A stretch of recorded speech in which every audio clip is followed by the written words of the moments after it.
Okay, so this is a follow-up on the Canik Meta SFX. Now, I've had it for a while, shot it a bit, and I got it because it's one of those newfangled guns, you know. Generally, this has been my go-to range gun forever. And, you know, I have some others, you know, the 92, of course, and anyway, it would be here all day. But the question I have is, there seems to be two schools of thought in the gun world anymore. I mean, I call one of them tactical. And, you know, they grew up watching video games and playing all this stuff and jumping up and down, doing the bunny hop and dropping magazines in the dirt. And then you have the other set of, the other skill set. A bunch of older fellers like me. We've been doing it one way all our lives. We were trained one way in the military and just kept doing it that way. And yeah, anyway, it's not here nor there on that. It's, if I have anything to say against the tactical people, it's that they're all younger guys, more or less. There's been a group set that came out of the military, you know, Gulf War veterans and Iraq and Iran, and a lot of these guys have found out a really good way to make money off of these kids, right? Peddling nonsense, all right? But anyway, they're making good money at it.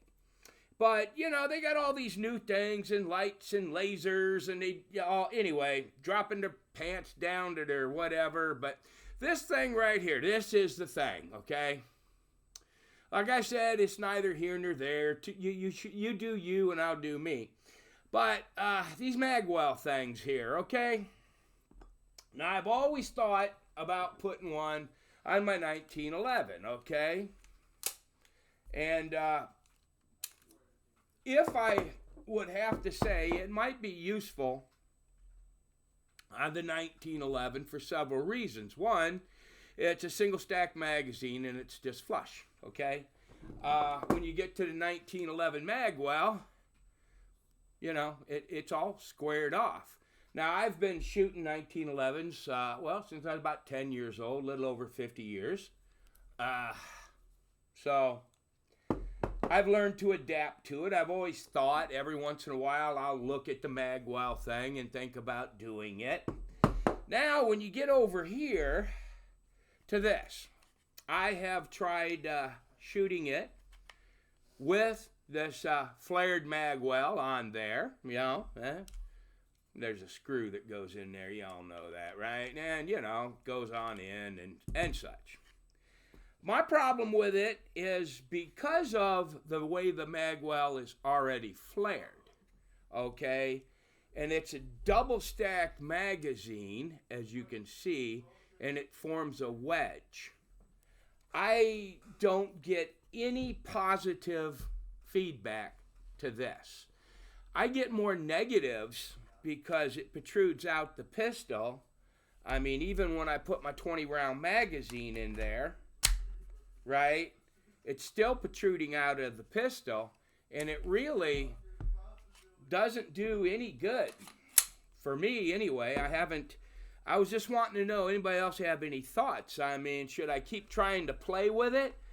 But, I mean, even like on, I carry a Taurus G2C most days. You know, it's light. I'm getting old. I still do carry full size. I love carrying full size. But even on that, well, it's barely a G2C anymore. It's been so. But even on that, you know, you've got that wedge on the magazine. Even though I don't really have much of a bevel just in the front, little on the side, it's still, I mean, you don't need. And then I've got several Taurus G3s, TH, 92s. This first time I've actually tried one of these, and I only tried it because it came with the pistol. But I don't see any advantage to it. It does not increase my speed at all. And if anything, sticking out on the bottom of the pistol kind of irritates my rib cage when I'm a fat old man, right? But I was just wanting to know any thoughts. You young guys out there, do you have good luck with that? I mean, you know, you old guys like me, have you made a transition to that kind of stuff? Does it work for you? Should I keep trying it? Should I just forget about it? Which I'm really on the verge. I'm just going to put that back in the case and forget about it. I put it on, put it off. I just, you know, but anyway, this pistol right here, this is nice. This trigger pull is absolutely as good as my 1911. As good, just perfect. Single action, so it's got a real short. Bam. It's nice.